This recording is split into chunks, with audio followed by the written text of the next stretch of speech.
Most people who try to save money fail, not because they're lazy, not because they earn too little, but because they were handed the wrong system from the very beginning. There's a budgeting rule that's been sold to millions of people as the ultimate solution. It's called the 50-30-20 rule, and on the surface, it sounds perfect. 50% for needs, 30% for wants, 20% for savings. Clean, simple, easy to follow. But hidden inside this rule is a trap that's been quietly costing people millions. And today, we're going to expose it completely. First, let's understand where this rule actually came from. It was popularized by Elizabeth Warren, yes, the senator, in her book All Your Worth. The idea was simple. Take your after-tax income, split it 3 ways. 50% goes to needs, rent, food, utilities, transport, things you simply cannot avoid. 30% goes to wants, restaurants, entertainment, hobbies, subscriptions, anything that makes life enjoyable. And 20% goes to savings and debt repayment. For millions of people, this was the very first budgeting system they ever tried. And look, compared to having no system at all, yes, it's absolutely better. But here's what nobody tells you. Better than nothing doesn't mean it's good enough. And for anyone serious about building real wealth, it's dangerously incomplete. Here's exactly where the trap lives, right inside that 30%. 30% for wants. On a $4,000 monthly income, that's $1,200 every single month. $1,200 on restaurants, Netflix, new clothes, weekend trips every single month. And here's the dangerous part. The rule doesn't just allow this spending. It gives you full permission to spend it completely guilt-free. You follow the rule, you feel responsible. And yet, you're losing a fortune. Because here's the math nobody shows you.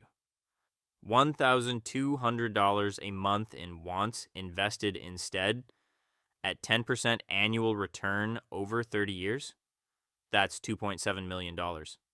Let that land for a second. You didn't lose $1,200 this month. You lost $2.7 million over your lifetime. Every single time you follow the 30% wants rule without questioning it. That number should make you deeply uncomfortable. Because it absolutely should. But believe it or not, the wants trap isn't even the biggest problem. The real issue is something far more fundamental. It's the order of operations. The 50-30-20 rule tells you to save what's left after spending. First, you pay your needs. Then you enjoy your wants. And then, if anything at all remains, you save it. This is called paying yourself last, and it is financially devastating. Because here's the uncomfortable truth about human psychology. We spend what we have, every single time.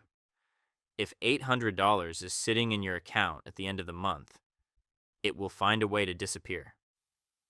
An unexpected dinner out, a sale you simply couldn't miss, a small treat after a hard week. These aren't emergencies, they're just life happening to your leftover money. Saving last means saving whatever manages to survive your spending habits. And for most people, after a full month of living, that number is exactly nothing. So, what's the real alternative? It has a name. It's called pay yourself first. The concept is brutally simple. The moment your salary hits your account, you move your investment immediately, before rent, before food, before anything else. Now, not 20%. The wealthy consistently aim for 30, 40, even 50% of income invested. But you don't need to start there. Start wherever you honestly can. Because even 15%, done consistently and automatically, changes everything. Here's the upgraded system. I call it the 15-55-30 rule. 15% invested immediately, pay the exact moment you get paid. Non-negotiable. No exceptions. 55% for needs. Yes, slightly tighter than before, but completely doable with awareness. 30% for wants, But now critically, it's what remains after your future is already secured. That's the shift that changes everything. You're no longer saving what's left after spending. You're spending what's left after investing. Same words in a different order, completely different financial life. That single switch, repeated every month for 30 years, is worth millions. Let me put real numbers on this so you can see exactly what I mean. Person A follows the classic 50-30-20 rule, saves $800 a month on a $4,000 income. That $800 sits in a standard low-interest savings account. Feels responsible. Feels safe. Person B follows the 15-55-30 rule. Invests $600 a month. Less money, but does it first, automatically, every single month.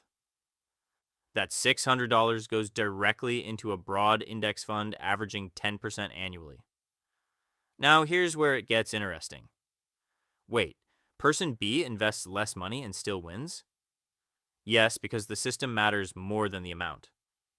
After 30 years, person A has $580,000.